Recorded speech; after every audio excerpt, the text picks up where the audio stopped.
It was a gray Sunday morning in the second year of my marriage, and I was 23 years old, sitting straight on the buggy seat with my bonnet over my cap and the spring mud still wet on the wheels, when my husband's eyes began their slow travel over me. He did not speak. He never spoke. His gaze went first to the ties of my cap, then to the fold of my collar, then down along the pins of my apron, the way a man checks the harness of his horse before he takes her out on the road. The buggy found the first ruts of our lane and swayed, and I sat very still, because I had learned that stillness was what the moment asked of me. In our house, I was made ready for church twice, once by my own hands at the mirror upstairs, and once by his eyes in the buggy, and only one of those readings counted.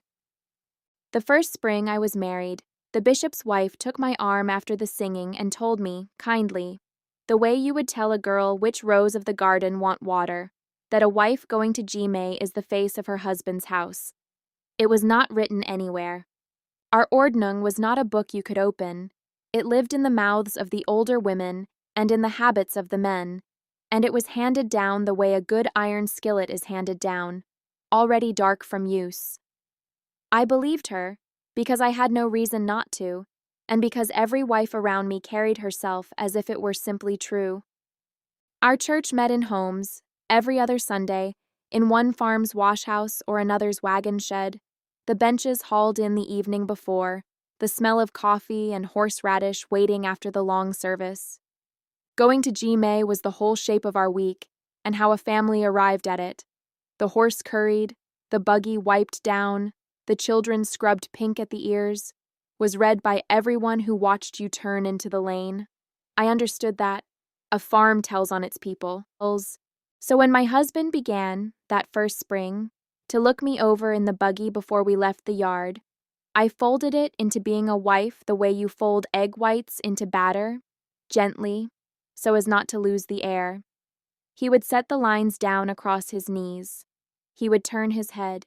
His eyes would move from my cap to my collar to my apron, unhurried, and then he would cluck to the horse, and we would go. Nothing was said, and because nothing was said, I told myself nothing was happening. I was 19, then 20, and the women I admired most all sat through the same quiet reading every other Sunday, and none of them ever spoke of it. I did not have a word for it yet. By the second year, I could have written the inspection down like a recipe. It changed so little from one Gmay Sunday to the next.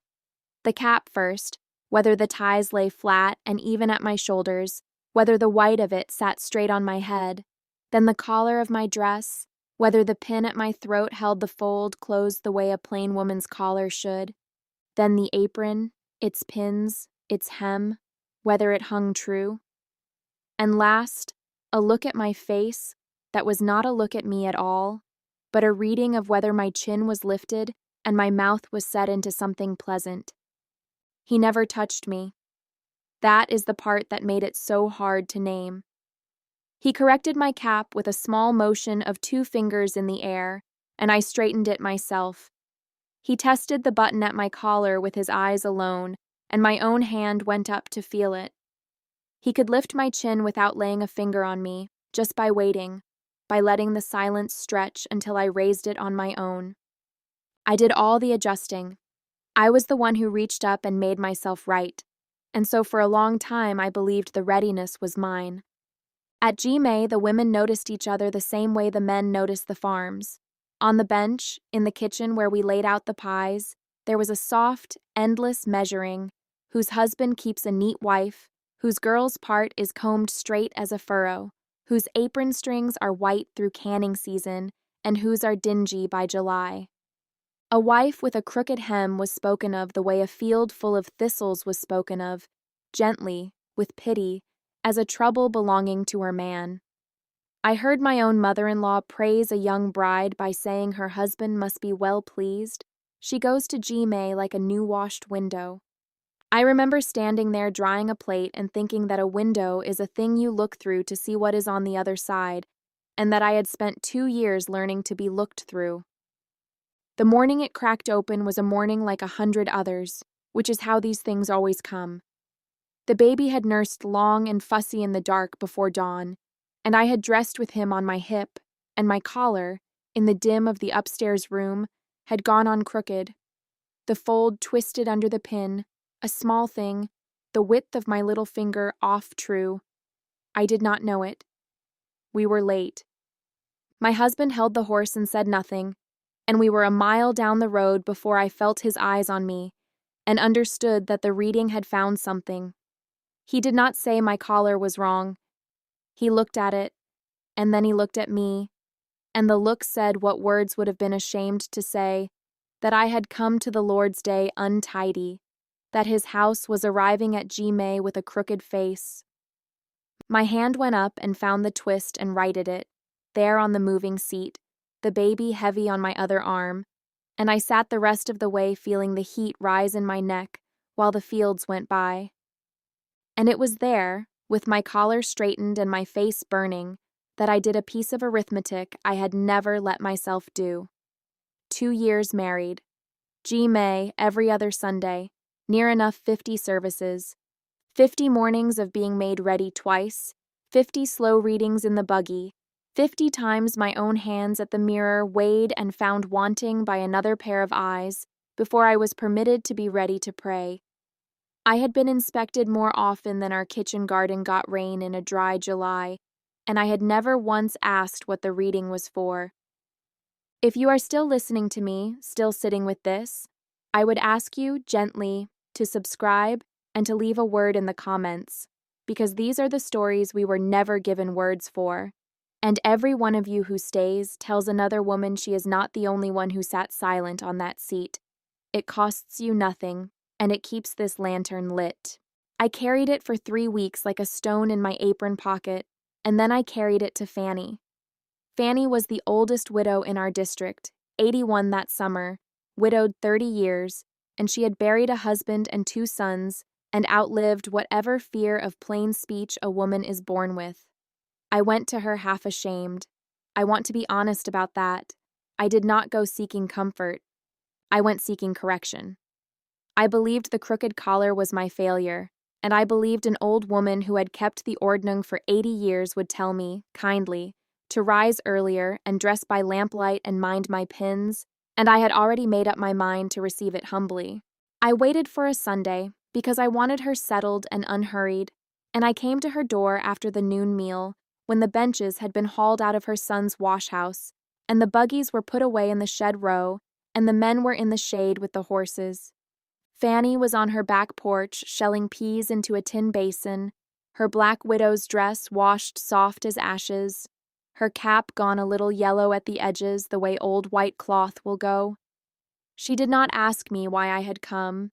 She set another chair out with her foot and told me to sit, and she kept on shelling, and the peas went into the basin like small rain. I told it badly. I started with the collar, and then I went backward, to the first spring, to the buggy, to the 50 slow readings, and I heard my own voice doing what I had always done, smoothing it, making it small, saying it was nothing, saying I knew it was nothing. And the whole time Fanny's hands never stopped, the pods splitting, the peas falling, and she watched my face over the top of her spectacles and let me talk myself out until the words ran dry, and there was only the sound of the peas and the hens arguing under the porch. Then she set the basin down on the boards between us, and she took my hands, and what she asked me has never once left me since. "Child," she said, "May Liwi," she called me, my dear one, in the old tongue. "When did the Lord ever ask to see your apron pin before he heard your prayer?" I did not answer her, because there was no answer, and we both knew there was no answer. She held my hands, and she went on, slow, the way old women speak when they have waited years for somebody to come and sit in that chair. She said she had watched my husband read me in the buggy since the first spring I was married, because she had watched her own husband do the same to her for 40 years, and his father before him to his mother, and not once, in all those readings, had any man in our district been taught to ask himself what he was looking for. "The Ordnung asks that we be plain and modest and in order," she said, "and so we should be. But the Ordnung never once asked a husband to weigh his wife's soul by her collar. That the men made up for themselves, out of pride, and handed it down like it came from God. She told me that a wife going to Jime as the face of her husband's house is a saying about a house, and that nobody who repeats it ever stops to ask what becomes of the woman who is made into a front door. She said the church had no need of my inspection, that the Lord who heard the groaning of a slave in Egypt was not waiting on my cap ties before he would hear me, and that the reading in the buggy had only ever served one purpose, which was to teach me 50 Sundays deep that my husband's reputation arrived at church before my soul did, and that I was the one expected to carry it there on my shoulders, pinned and straightened and silent.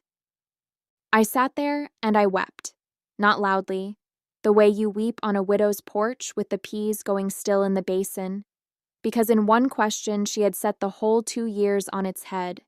It had never been about God. It had never even been about the church. It was about how I reflected on him, and I had polished myself for it like a lamp chimney, twice every fortnight, and called it devotion. Nothing changed loudly. I want you to know that, because the loud changes are the ones that get told, and the quiet ones are the ones that are true. I did not speak to my husband about it. There was nothing in him to say it to yet. He was not a cruel man. He was a taught one, and you cannot argue a habit out of a man in an afternoon when it was put into him across 3 generations of Sunday mornings. What changed was small, and it was mine.